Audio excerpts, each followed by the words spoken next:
here's how to check if you have a double NAT or not. So NAT is actually when two routers are joining forces to connect to your phone. So from your phone, you can go to Network and Connection Settings.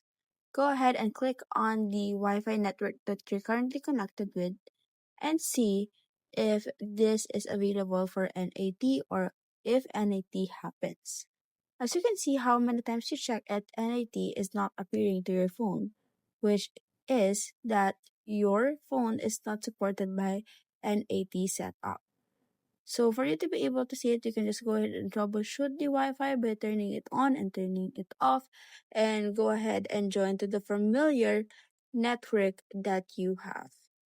And then once you can see, or if there is a not happening, you can just go ahead and forget the other network router so that you are going to focus on one router only.